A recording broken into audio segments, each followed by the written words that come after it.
All right, guys, I got a very special guest with me today. My buddy Aaron. He has been blessing me with his knowledge, but not only me, he's been blessing Warrior Consulting and the people of Warrior Consulting, the tribe of Warrior Consulting.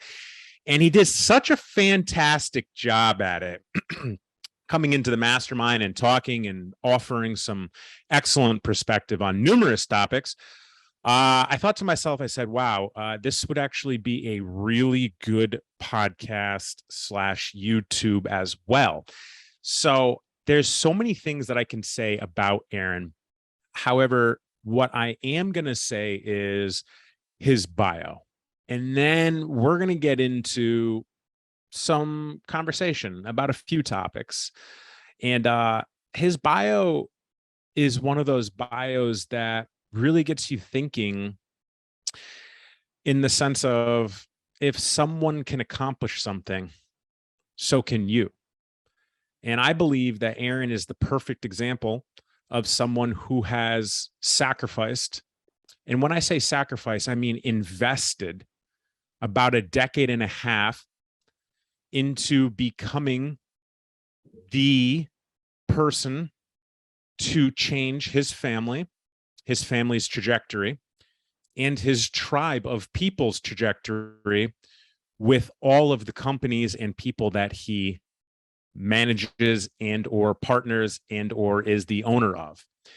So, husband and father to his wife, Anna, daughter, Kinsley, and Stella, who we're going to talk about a little bit more, co-founder of his first company in the staffing industry at 24 years old, founded Spark Talent at 29 years old.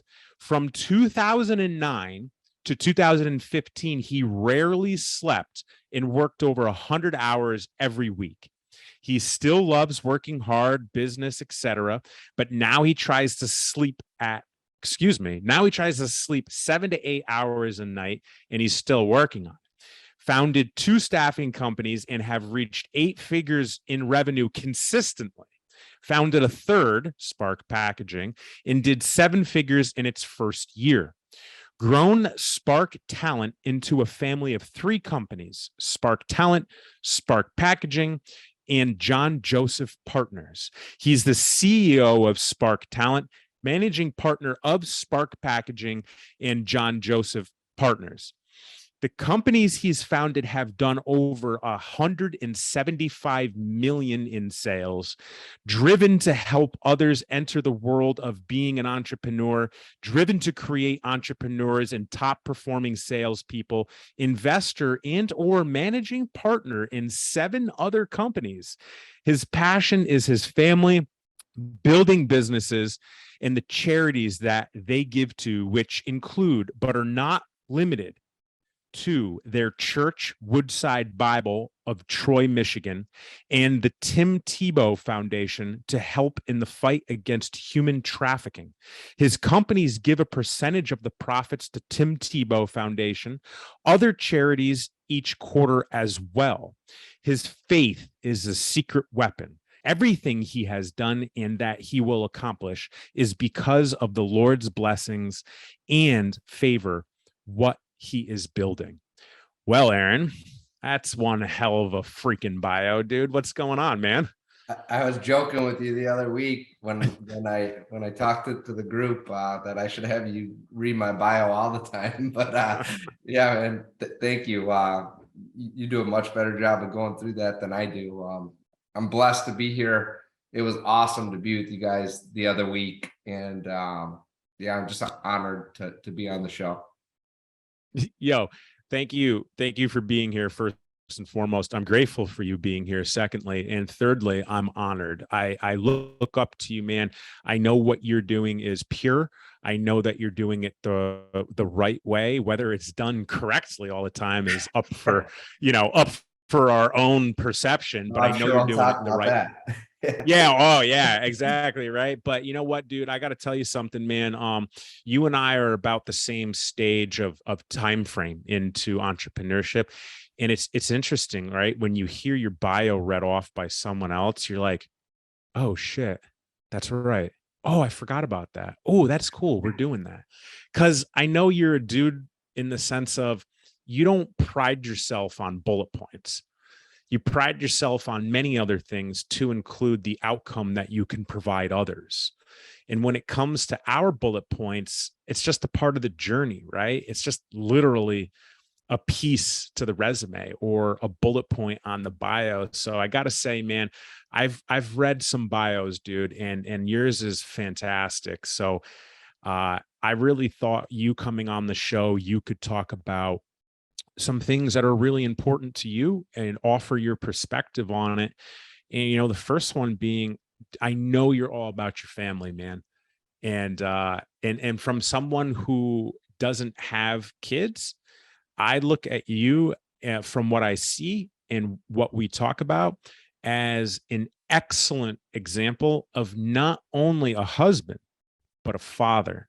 And it looks like you're doing well. And the interesting part about it is you've told me that it wasn't the easiest situation for you to figure out. Am I wrong? No, I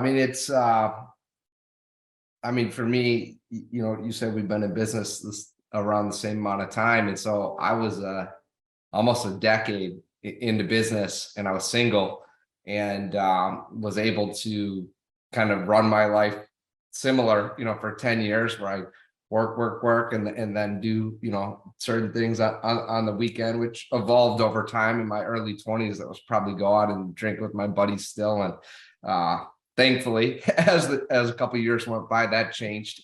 But I worked a ton, but I still had like free time, to do stuff. Well, as I got married, and then as we have had, two beautiful children, it changes each step along the way. And I'm very task oriented, so I like to think that's been helpful in me figuring out how I'm going to still be productive, but give attention to what we're really here for.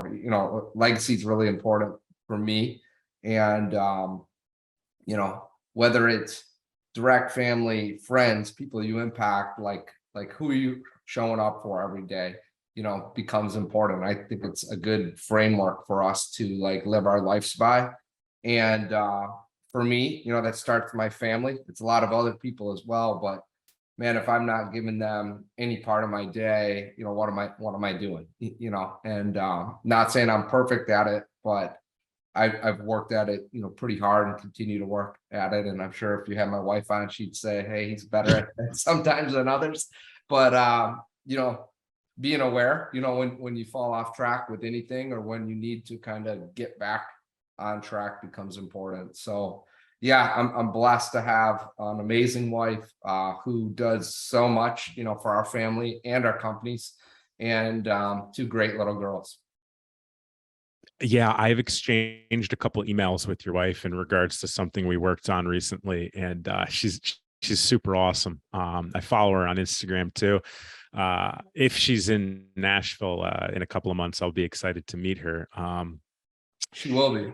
That'll be She fun. will. Oh, Yeah, she will be. you bringing the girls? No, no, that might be our first time, like without the girls. Our littlest daughter like won't let anyone hold her except for Anna and I, and Okay. we're working on that. So Okay. it's something we're Not working even on like right now. grandma or grandpa or No, anything? we're trying. No? We're trying yesterday. Woo!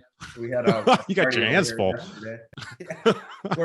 We're making a little progress. Like we're up to like 5 minutes, I think. So Okay. yeah. Okay. So, Now you tell me, how did you meet Anna? so we actually met in the gym. So we knew of each other, and I had known some of her cousins, and just heard of her before, and I'd seen her around the gym, thought she was cute, and finally worked up the courage to talk to her one day. But outside of me just being attracted to her, I heard just a ton of good stuff about her character and who she was as a person. And I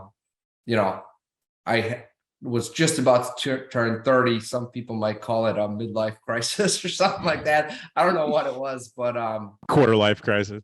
yeah, I start hopefully, right. Yeah. I was starting to really pay attention on who I was hanging around, at that point. And it was about a year after we started Spark Talent, maybe a little bit longer. And transitioning to Spark was it gave me a chance to really reflect on who I was spending my time around, who I wanted to interact with, how I had no problem being disciplined or working hard, or, I worked out, but just like outside of that, like who I was spending my time with. And I got more intentional about that. And, my wife jokes, and she jokes, but she's serious. Had I not probably spent a year working on myself that way, there's no way we would have started dating. Like, there's just no way. Like, she would have been like, nope, like not having it. So, but, I like to think God started to work on me in that transition where, we started Spark, and it really, learned some things the hard way, right on like who you spend time with, who you interact with, who you partner with.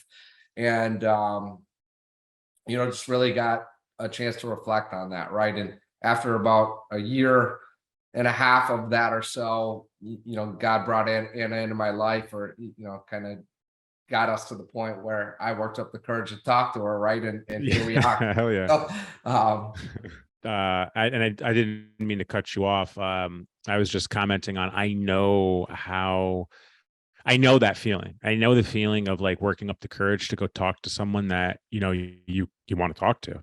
And Sure. in this case, now your wife. It's not an easy task, especially when you're so focused on other areas of your life, right? Because when we get to that point of self-awareness and healing, it sounds like you're doing some healing as well. We begin to really prioritize what we're doing, especially if we've audited our circle, which is what I call looking at who you're hanging around with. I call auditing your circle, right? And Yeah. whatever we call it, it's all the same shit. You gotta realize that what you are around, the energy you're around will affect you, is really what it comes down to. And 100%.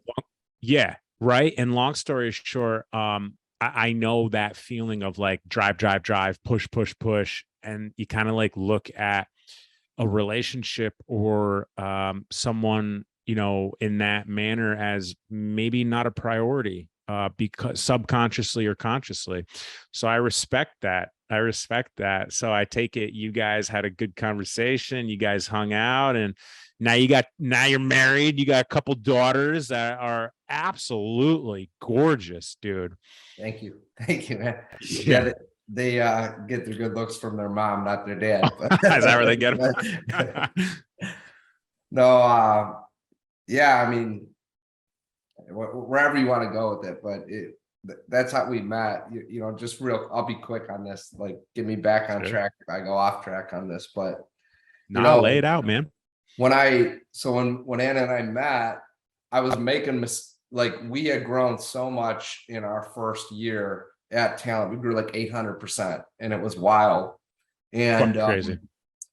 I met her at a time where I didn't realize I was making some mistakes in business.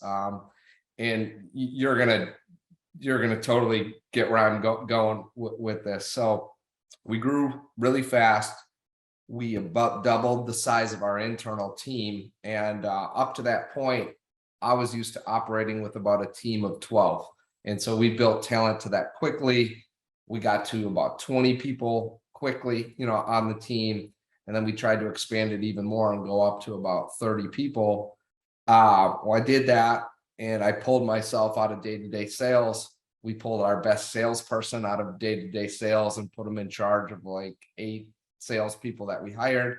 And like, long story short, we did a lot of that stuff way too fast. The company was a year old, and I call it like the light switch method. Like, don't do we light switched it. We went from like doing all the sales and just like built a team and switched the light switch, and then we tried to just go with that, right? And like that was happening during that time, and we were still growing. We grew 100% the next year, but 100% is not 800%. So it's like, okay, there's like what happened there? Well, within that time, I was less involved in the day-to-day. not enough. Like frankly, I was making that mistake of like thinking like we had the Midas touch, because we started this company, it took off. Not everything was perfect. We still grew 100%. And I'm like, hey, this is just part of kind of like stepping out of the day to day. And then the next year, which is the year we got married, was the first year in business that I had experienced going backwards in revenue. We went backwards by about, I think around 20, no, probably about 15%, something like that. But we went backwards. Not And significant, but enough to notice. well, yeah. So it's like, okay. And on one hand, it's like, okay, you grow 800% and then 100%. And like you had a little retraction. And some of that's true. Like that can happen, when you grow a lot, like, cause you're going to make mistakes and got to kind of recalibrate. But really what we did is we stepped out of the day-to-day business way too fast. I did. So here we are. Anna and I get married in June. I get back from our honeymoon, and in July, like when I get back, we decide, our now VP of sales and I decide we're going to go back in the day-to-day of sales. And I go from working probably about 45 hours a week back to 100, like 2 weeks after I get married. Man, it was, again, don't let me like get off like topic, but it was like not completely what she expected. Like, I didn't do a good job when we were engaged of like explain, like she just thought that's how it was, that I always worked about 45 hours a week and, would answer maybe a few emails at night, but like, she didn't see that I worked like all this time, like for almost a decade, prior to that, like 1 year. I do that for about 1 year and we start to lose momentum, and without like talking to her much about it or anything like that, just like jump back in. And it was a lot, so our first 6 months of marriage, like we had a lot of combos on that. And I think that, some people would have been like, what the heck? And like, it probably left, and she didn't, she stayed with me. She, didn't completely like understand all what she was getting into, but man, she's been like a rock for me, that way. And, I realized like, man, like you should have done a better job communicating some of that stuff up front. And, I mean, it wasn't with, I didn't know, like at the time I was still 28, 29. And I just made the mistake of thinking that I could step out of the business and it would still like go. And I think a lot of people make that mistake. And yeah, so sorry, don't want to get off on a tangent, but just the fact that she kind of Tangent's like, awesome. yeah, I mean, she sat down with me. We had a lot of talks around this. It's not like she just like, I just did that and we never talked about it. Like we've had many talks about this, and things have evolved as we've grown and added more companies now. But like she's just really been an amazing wife and turned into amazing business, like I guess you would call it business partner at the same time. And I Yeah. think if you get married, who you decide to partner with that way becomes vitally important. And some of that, like I went in the wrong direction and I felt bad about that, but we talked through that and had many conversations, and just what's come out of it is just, in my opinion, been amazing. She's been my rock in a lot of ways. So there's a couple things I want to say here. One, the easy thing we can move right past is in 2018, I was about this close to getting engaged and I was doing very well.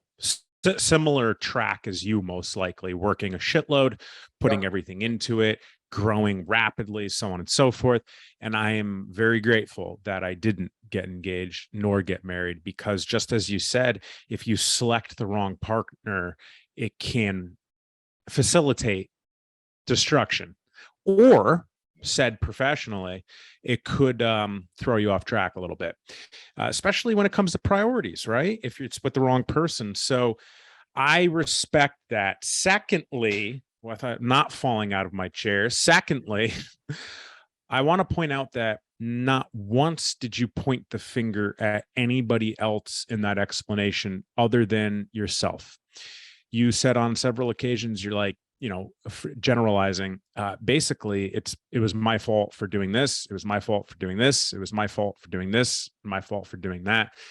And I believe that, and this is agreed upon by many people, that level of ownership of anything in life, including yourself and business in this case, is one of the biggest hurdles for humans, let alone entrepreneurs, when it comes to, let's say, 95% of America. And this is a very general statistic that I can't back up with any data, just through observation. 95% of people don't own their themselves or their life or their choices or their responsibility. And to be an outlier, or the other 5% or the other 1%, or whatever you want to say, is freeing. When I use the situation of the individual that I came close to getting engaged to, I, after reflection, realized I was not the man I needed to be for that relationship. I was not healed. I was not ready. I was not the leader that I could have been for myself, let alone that person. And when you take the ownership of it and understand, fuck, I pulled myself out of the business too fast, working on it. It's my fault. And then being like, it was my fault. I didn't communicate it to my fiance or then wife. I probably should have done that too. It Yes. really opens up the doors for a lot of things, to include messages, in my opinion, or what I like to say, nudges or downloads, or basically just messages from whatever the belief system is. And I want to bridge into that, because I believe once you have extreme ownership, which is, I believe, the key term of what we're discussing, I believe once you own your shit and have that self-awareness, you open the door to be able to receive from the higher power. I don't teach anything other than there's a higher source. That's what I believe in. I just believe there's a higher source, whatever we want to name it. And throughout the history of the world and currently in the world, people name that source many different things. However, fundamentally, having that self-awareness and having faith, fundamentally, I think, is probably some of the biggest dividers between those who become successful and or leave a legacy and don't. Would you agree? Yeah, and I do. I'm a big believer in Christ, and something that is a big part of my life. And at the same time, you mentioned energy, and I completely agree with that too. I think you can believe in Christ and believe that there's energy in the universe, and Absolutely. energy that you give off, and it's part of your attraction to other people, and that doesn't have to be like a physical attraction, but just like people that you want to be around and like hang around and get like that's how you pick your circle, right? Like you feed off each Yeah. other's energy. And that's why it's so important to audit that, because that can cut, both ways. Yeah. Yeah, dude. Today I'll give you a live example, right? So let's back up. I've been meditating, and so I had to fix my PTSD from Iraq, is really what it came down to. And I decided I was not going to take the medication that the VA was forcing down my throat. And I would do some preliminary research on how to change the mind, specifically the subconscious, moving past trauma. And I found meditation about a decade ago. So I've been meditating for about a decade now, and it's fucking wild. Do you meditate? I don't. I will pray and do kind of like my form of visualization. I was doing Sure. it in our infrared sauna. Now I do it on my walks, because I'm trying to do it when I'm moving. But Yep. that's about as close as I get to meditating. But I'm interested to hear about it, because that's my ADD, like in my head at least. Like that's why Yeah. I don't do it more. But go ahead. I want to hear more about it, because it's my wife does it more than I've attempted once or twice, and it's been her being like, you got to do this, you got to do this. So, I think a lot of people might have a misconception or actually, I think better said, I could probably define meditation better, right? There's this huge misconception. The pros, the data, everyone who's written about meditation, especially now as we move into the second decade of the 2000s, Mm-hmm. visualization is meditation. It's just a form of, right? Okay. So being able to meditate in whatever capacity, moving meditations are loved by a lot of people. And I also do moving visualizations as well. But I also I've had to train my mind to be quiet, ADD, ADHD growing up, like all that bullshit with the kids. Yep. But you don't have to meditate on your back or, in the, Sure. whatever Yeah. position that's taught. So like today I was meditating this morning and I was static. I was sitting in a chair and I asked for my higher source, which is my father. I lost my father in 2006. I was in Iraq. I was flown home in Iraq. They pulled me right out of combat, like poof, like right out, and I was home. Yeah, it's crazy. And I was back 2 weeks later, and then got wounded. But the point that I'm getting at is, he is who comes to me when I ask for a delivery, when I ask to speak to higher source, when I ask to speak to whoever it is that is my source of my supply. And it's always my dad that comes to me. And so we have conversations, and this stuff might sound crazy if you guys don't meditate, but there's a lot of doctrine written that people will be considered loony if God speaks to them, or Jesus speaks to them, or their higher source speaks to them, which in this case is my father. However, there's a very deep spirituality to be able to have that type of connection. And today I have on my agenda, today's Labor Day. This show will come out probably close to November of 2022. And today's Labor Day. And I told myself, I said, Chris, you need to get really fucking clear on where you want to be by 2033. Really fucking clear. I have it. However, I need to get clear by the quarters and the years. And so I started meditating, and I was like, basically asking for source to supply. And I got the whole, it's actually right here. I didn't even put my notebook away. I got the whole download right here. And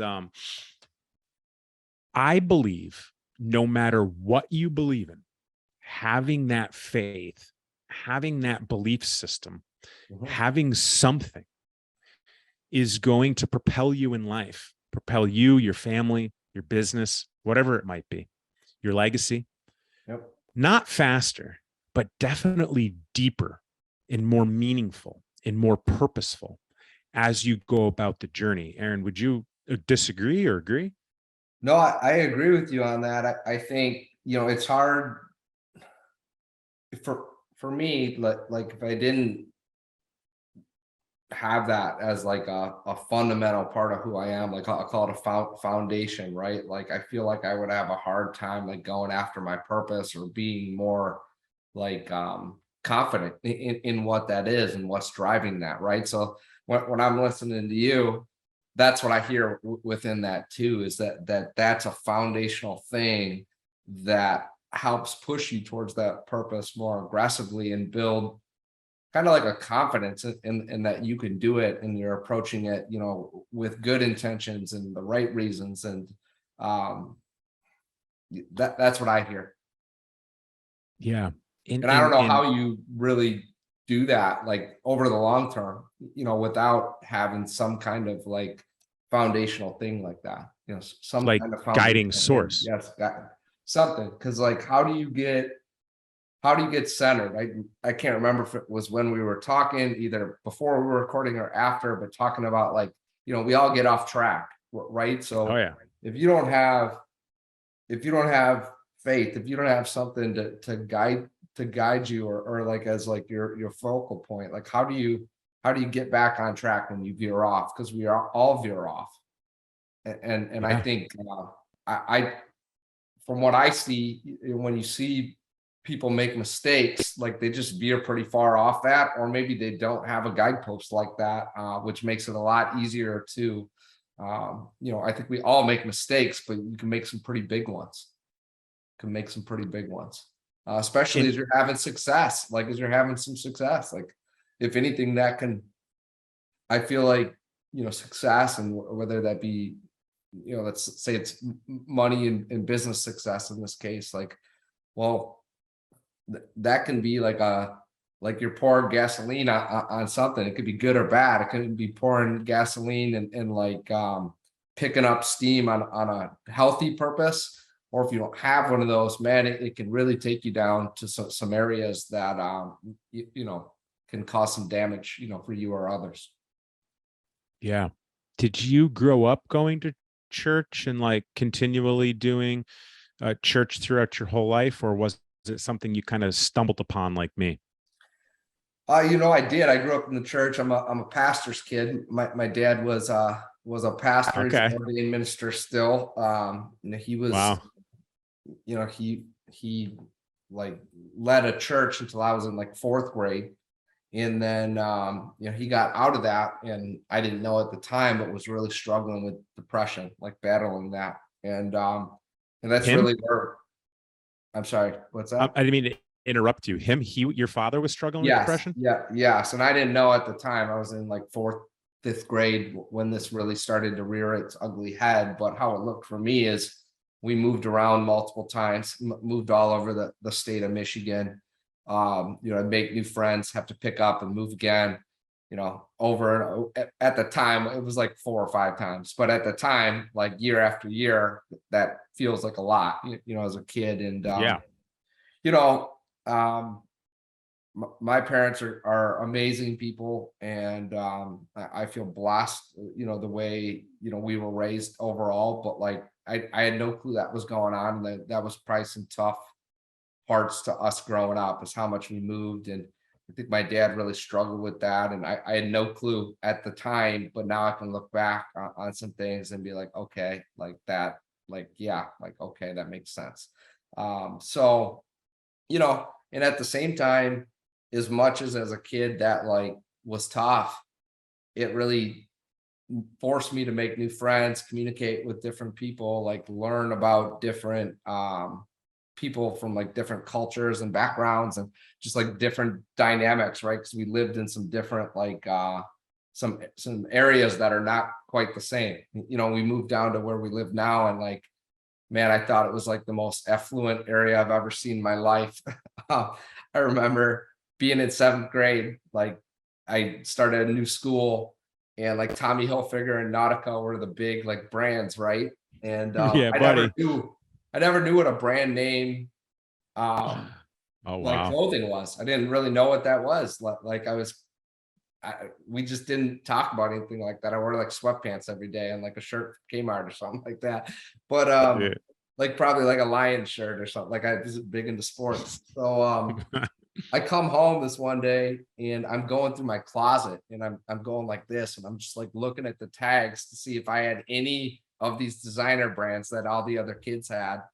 And I didn't. And that was the first time that I realized that, like, okay, like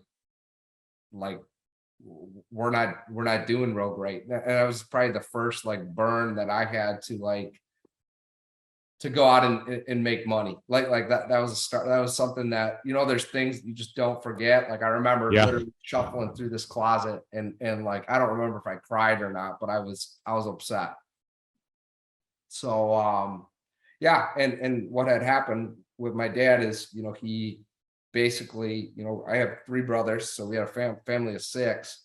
He got out of the ministry, tried to start a business. It didn't go well, and they racked up a good amount of credit card debt. And then we moved down to Detroit, and he started an IT career that ended up being very successful. My dad does great now. He runs a consulting business for pastors to help them with depression now. So talk Nice. about how God, uses stuff, but and his business is doing amazing. But at that Yeah. time, he'd racked up a bunch of credit card debt. starting over in a career and having a family of 6, and we're in staffing now, like the entry level IT jobs at that time probably paid like, it's probably like 30,000 a year tops at that time, and a family of 6 and racked up credit card debt. And we had just moved, and like they weren't making enough money to really support the family. And Yeah. that's when I really started to feel it, when we moved down here, and I'm going through there. I remember I had a basketball game. You had to dress up. It was my first one of the year, and I didn't have to dress up with my other schools, but this was a new thing. And I didn't have a dress shirt. And so I went to school with like a pair of khakis and like a San Francisco 49ers red hoodie. I don't know why I picked that, but I went there and I lied about it. I was like, hey, oh, I forgot. And I got in trouble with my coach and stuff like that. And I remember going home, and I think I did cry, that time. I was like Yeah. upset. Like, Understandably. we went to like Salvation Army or something and got me we got set up after that. But man, just stuff like that really stuck with me. And there was more things like that, but those are probably two of the main things that, like, those were initial types of drivers for me. That's like, dude, I want to control my own destiny. I want to not be in that situation. I don't want to have to, never go out to eat, or not be able to afford anything at the mall, or not get presents on Christmas, which we did for the most part. But I remember one Christmas specifically where I could tell, we didn't get, a ton. Now, that being said, to give my parents credit, the next year they got me a snowboard pass, which we talked about, and I went all Oh the time. yeah. And that probably set them back a bit. And again, they were awesome in that time. But it had its moments, and there's people that had it way worse off than we did. But just a lot of that stuff where it was like a financial strain really stuck with me and gave me this like deep desire to succeed in life, if I'm being honest. Yeah, and that's great vulnerability and transparency to foreshadow. Really, I don't know the exact years, but it sounds like about 20 plus years Right, ago, yeah. 25 years 96, ago, something like 97, that. something like that. Yeah, Yeah. Too right. long So, ago. right. So, like, because like I have my experience too, which is similar yet a little different. And now here you are 25-ish years later, right? And you had that fire, that burn, right? That passion, that motivation, the I don't want to scrounge, I don't want to have to lie because I'm embarrassed. You want to provide. And now you have multiple companies, a family. And what I think a lot of us tend to forget is, when we talk about multiple companies in the family, we have a lot of dependence, is really what it comes down to, right? And you probably do business similar to what I do, and you have a very close knit tribe and culture. And Yes. yeah, exactly. So how many people do you employ, Aaron? So, and I hate using the word employ, which I Yeah, look me at too. everyone as a team. Sorry, it just we call everyone team members, and it really Yeah. it's a How many team. people do you work with? Yeah. So we're coming Yeah. up on 70, between the three companies. So I believe I just did my calendar this morning, and we're gonna hire a few more, people, add a few more people to the team, and we should be north of 70 at that point, which is pretty cool. Yeah. But even in me saying that, like I check myself, because us adding to the team, just add to the team, or from an ego standpoint, like, no, that's no bueno. Like, we are, Right. we need to be adding for the right reasons, and pour in and reinvest in the current team that we have. And fortunately, we always do that, but you call me at an intense time on that. I'm excited for tomorrow. We're announcing 4 pretty high level promotions at Spark Talent, including another executive position. And Very good. I'm just super pumped for all of those people Specifically, I mean, all of them, but the VP that we're promoting has been with us for about 7 years, and they'll be promoted by the time this comes out. So Oh, you told no, me about this person. yeah, so Yeah, I it's remember this. you know, I mean, he started as our first intern, 7 years ago. Yeah, you And did tell me. Yeah, yeah. yeah, he's gonna move into a VP of recruiting role. And I mean, Oh that's yeah. just what we do, man. That's what we do. Our purpose is to help people grow. And I think that comes from well, I know where it comes from, but like that's us on purpose, man. What we're about to do this week with these promotions. And I've had the chance to have those conversations with people, shot them voice notes all this weekend. Got a story back from one of them about how their family was celebrating, and because it's a pretty good comp increase with a huge runway, I mean, these are life-changing promotions. And it's just so cool, dude. That this is why I do, what we do is to put people in these positions and to, do what we've been able to do and continue to do it on a bigger scale. And I don't use the word employer or boss. They're not in my vocabulary when it comes to my day to day. However, to offer perspective for those that may use those words, Yeah, fair enough. Right. I use them, right. And I work with people. That's it. We work together. I'm not more important than my last hire, by no means. Do we have different responsibilities? Oh yeah. But that doesn't mean that I'm better, just like you're not better than the 70-ish people that you employ. And I watch you and I see how fulfilled you are. And I share that feeling when your team is moving forward and progressing, and Awesome. not just the financial things. The Yeah. financial things are cool, right? Like Yeah. buying homes and going on vacations and shit.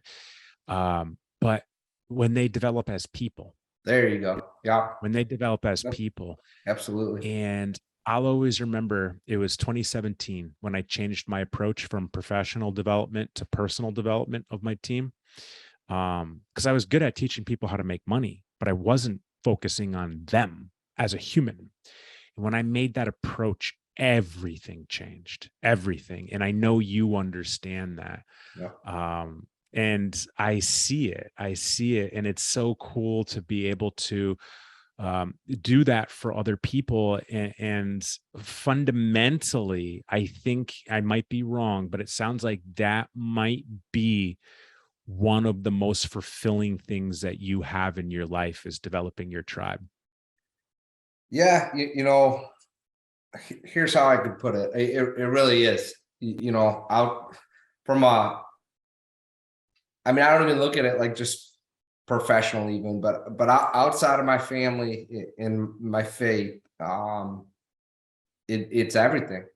It is, for whatever reason, I was talking through some of the story when I was a little bit younger. Well, by the time I was 18 or 19, probably 19, this really started. 18, I just got in a bunch of trouble, but I really had this deep desire. I just wanted someone to give me a shot. I was looking for a mentor. I wanted someone to, in my head at the time, teach me how to make six figures. And I would like, man, just show me what to do. I'll run through a wall, do anything. Like, I just want to be like, I don't want to be in that situation where I, can't go out to eat. I can't, buy the, like at the time, that was very material type stuff in my head, like that. I can't have a home that I'm proud of, or have nice clothes or nice car. Like, it was more like that. But I had this deep desire, like, just teach me, like, God, like, give me a mentor, like someone to show me that stuff. And in his own time, in his own way, I got into personal training. I had a tent rental business and made some money in that. Said, man, I don't want to go back to hourly type, like, jobs. I think at the time I was making like $10 an hour, maybe even less than that, in an hourly type job. And I'm like, man, I just made, that was my first time. I mean, a little outdated now, because this is like 18 years ago, probably. But like the whole summer, I made over $2,000 a week. And I'm like, Yep. oh man, dude, I'm on track to make 6 figures. And I'm like, this is awesome. And then summer's over, and party rental stuff in Michigan just isn't as busy. And I'm like, shoot, what am I gonna do? So I got into, I'm like, I can make more money training. I love working out. I can talk to people. Like that's what I'm gonna do. And I went and got an online cert. Probably was, I don't even remember what it was. Wasn't a good one, but you know, but Ace. Yeah. yeah, That's I don't. probably, I yeah. think it was something like that. But Yeah, it exactly. was That's where I started too. it's like, man, I know a good amount about working out, like nowhere close to some of the people like yourself or some of the people that we know now that do training, right? But at the time, like I knew enough to get out there Yeah. and help people out, and became the best trainer. Like, well, had the most sessions right where I was working, and one of the guys that I was training was in recruiting. He was a director at the largely held private staffing company in the world. And we got to know each other, and he was recruiting me. Little did I know, but I ended up interviewing at that company, taking a job there. And, that he kind of became like a mentor to me, or a little bit, but not exactly what I was looking for. Like, he helped me out a ton. I'm very grateful to him. But I wanted someone that was there with me side by side, like showing me what to do. And I got a little bit of that because they gave you a blueprint of what you should do.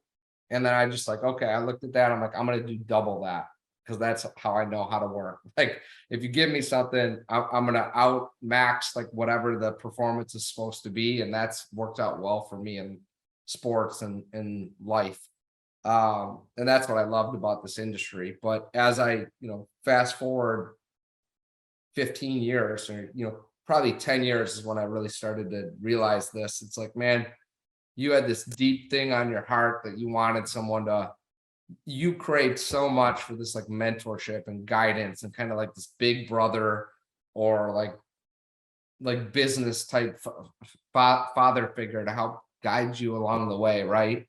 And you got little pieces of that, and you were able to get to where you're at now. And that's when I really like understood the purpose for our companies, and like what my purpose for life is. I believe it's to help people grow. Like, I believe that, like, and that's why. And some people may see that and be like, oh, that's cheesy. But talk about, like, I think someone is dangerous when they believe that God's put a purpose on their life, or that the universe has put a purpose on their life, and that they're here to do that thing. And you can't get me to believe, because of those moments where that was deep, deep, deep on my heart. And I was praying, to God about like bring that person into my life, and didn't show up exactly how I thought. But what God was really doing at that moment, I believe, was showing me what I was supposed to do for others in life. And that's what I'm trying to live out now. I believe we're on purpose to do that, and we're going to continue doing that. And I think that's a dangerous person. That's someone that can accomplish what they're out to do. Dangerously good. Dangerously good, I think, is how I would say it, right? And having the purpose of helping people grow is extraordinarily selfless. And getting to that selfless aspect where you pour so much into other people, but also have boundaries around your own energy, right? Yep. Was a trial and error for me anyways. I don't know about you, but Man, yeah. Yeah. you're on. That's so good. I like to think I've got a lot better at that, but man, that is I always feel bad saying no. Yeah. But you got to on some things, right? So Yeah. I just got, I'll give you a quick example. I got a message, and I got asked to join like a meeting, with one of the companies that I'm managing partners in, like once a week on Sundays. And that's become my day. Now, keep in mind, I still work on Sundays. I still do some stuff. And I'm Same. regimented. I do eight tasks, 5 what I call daily igniters and 3 critical tasks a day. I do that 6 days a week. And what do I know? I completed yesterday too, even though it's like Sunday's my day where if I'm being honest, I still do that quite a bit, but I don't chalk it up as a loss, because that's my day to be intentional. We go to church and I make sure I'm spending time with my family. And I do that each day of the week too. Like it's not like I don't ignore my family like the rest of the week or anything like that. But that's our day. Yeah. And Rightfully. yeah. And so I will do stuff that I can, like, I'll get like little like things that are impactful, but I can do pretty quick, is what I'll try and Yeah. do like on a Sunday.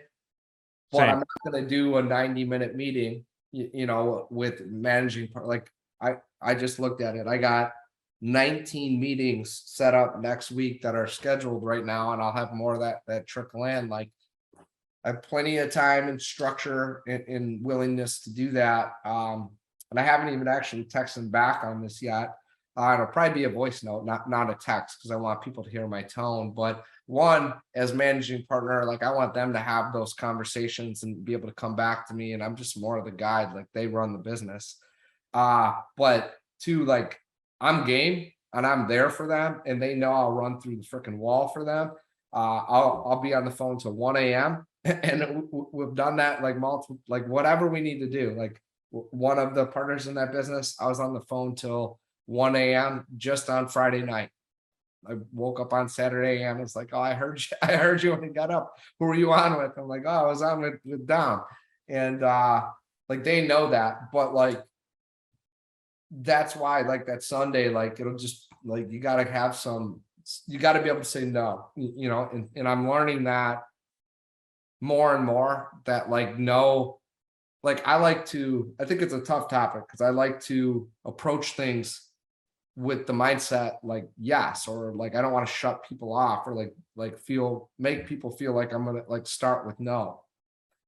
And within the same lens, if we're saying yes to everything, it becomes very hard to show up for people and be intentional. And it's just something I'm still working on and constantly evaluating. And I'm literally talking about a real life example where, again, I'll do it in a voice note, but it's still not easy for me to do. But I'm trying to, like, there's times or things that are sacred, and like, okay, you're just creating, more like foundational type stuff, and then you don't steer from that, right? So that's what I'm working on with it. We all are, right? And it's a constant audit of our fulfillment. Like, is my glass full? Can I pour from it? Okay, I could be there for you. Is it violating my boundaries? I don't know, dude. This is what I've gotten to the point of doing, which works really well for me, which could be drastically different for you or anybody else. But I say no after 9 p.m. at night, and say yes from 7 a.m. to 9 p.m. at night. Those 10 hours, as long as I sleep, dude, if I get like a solid ass 8 hours and I get my morning routine done, I'm good. Yeah. Whoever needs me for those hours while I'm on. But that's what I've figured out for me. Yeah. Some people, it's different. But I think the point is, it's a constant audit, right? Just like our fitness, we're both in good shape. It's a constant, like, all right, how many calories do I need? How much exercise am I doing? What is my goal? All right, let's break it down. You know how to reverse engineer. Yeah. It's a constant audit of everything, especially when you're selfless and your purpose is to grow people. It's constantly auditing, like, all right, I can't take away from my family on this, but I got to give to my tribe on this. All right, let's balance it out. Like, where is it going to be? And it just takes time. Yeah. And speaking of time, dude, I know you got to go with your family, and I know you guys got a day carved out for you. You're going to go out, you're going to hang out with your girls. They got that baller ass stroller. I see that thing. It's got like cruise control and like cup holders. Yeah. I think you built it too, right? Oh no, my wife built that thing. So she's the handy one out of us. So okay, and I think I put on a wheel or something like that. She's a beast. I respect. I can't wait to meet her. I hope you have fun today, man. You delivered an immense amount of perspective, fundamentally, value. I believe this will be extraordinarily impactful for numerous people that I think we just all have questions, right? Like, how did he do it? All right, well, maybe I'm not that far off. And I Mhm. think that's really the most important thing when we share our stories, is being able to express to others that you're really not that far off. This person might be just a step or two ahead on the journey, or, 3 steps, or whatever the steps are. But the point that I'm getting at is you killed it, man. If anyone was looking to get a hold of you or follow you, where would they do that? LinkedIn and Instagram, was it? Yeah, LinkedIn and Instagram would be the best, at Aaron Opalewski, or Aaron Opalewski on LinkedIn. Just one thing to what you said there real Oh, quick. I sure. think that especially, we're in these groups like you and I met in Arate. There's a ton of great knowledge on the internet. There's some bad stuff too that is bad advice, right? Oh But yeah. there's so much like comparison and all this stuff. And yeah, man, if I could say anything, and to what, like, you got to understand, like, a lot of the stuff that you read off on my bio has happened in the last like 3 to 4 years. Like, Yep. for a bulk of that time, I had one company for 4.5 years, and then Spark Talent's been coming up on 9 years in November, and that's all I had for until 2017. And then we tried a company, and that one didn't work. And it wasn't until 2021 that we started to open up other companies, and that's when I really started to do some more investing in other companies and stuff too. So, man, like, the only person you should really be like like, you can have comparisons to other people, but the only one you should really focus on, like, feeling like upset about, is if you don't beat yourself. Like, go beat yourself and become a better version of yourself. And, like, I'm sure you've heard it before, it might sound cliche, but like, that's what you should focus on, because if you just keep getting better day by day, month by month, quarter by quarter, year by year, it stacks on itself. And so, being disciplined and focused in that way, like, try and improve yourself, and don't, if someone else does something cool, like, be happy for them, and Absolutely. I think I had a hard time with that. Like, man, I would get like, oh, like, Me too. especially in my industry, right? Oh, Mhm. forget them. Like, we're gonna crush them. It's probably not that nice of nice of words. And like, now it's like, I just having a convo last night. And it's like, no, like let's cheer people on, right? Yeah. And Yeah. Yeah. Yeah. I could still, 100%. like, a number one, don't let someone else's success bring you down, because, like, we could talk a whole nother hour about that, right? But Oh just yeah. don't let yourself go there. Get back on track. Like, hey, like, that's not helping me get, if anything, that's hurting me if I'm getting down about that. Like, hey, that's what's possible. Now let's go back and focus on me, and like, what can I do to get better today? Have I got better over the last month, over the last quarter, over the last year? And focusing on that and doing it consistently. And you do that for a decade, you're shaking your head, I know you know this, like, Oh it yeah. it really will start to stack for you, or you'll look up, like you said, and be like, holy crap, like, we have made a lot of progress here. So that's what I'd be focused on. If anyone hears anything in this, like, hear that. Focus on beating yourself. I don't think it's cliche. I think you're absolutely right. And the basics, like focusing on yourself and being just a little bit better each day or each month or each quarter or each year, is the sauce. The basics is the sauce. It just takes time for momentum to build and roll, as you know, as I know, as many people know. And I think you killed it, man. You absolutely crushed this. Uh, Big appreciation, big thank you. Super grateful that you've given me a whole bunch of your time over the past month. Yeah, really, maybe a couple of weeks, actually, I think is the right way of saying it. But I know it's going to come back to you, man. And I really, really appreciate you doing this. I think you did a fantastic job. Thanks, Chris, and thanks everybody that'll listen to this. This is a great guy right here, and I just can't say enough about you, man. I'm looking forward to seeing you in person again in November. Yeah, man. I think we're staying at the same hotel, so we'll definitely we'll chop it up there, maybe catch a workout or something. How's that sound? Let's do it. All right, dude. I appreciate you. and we'll catch you next time. All right. All right, Chris. Talk to you.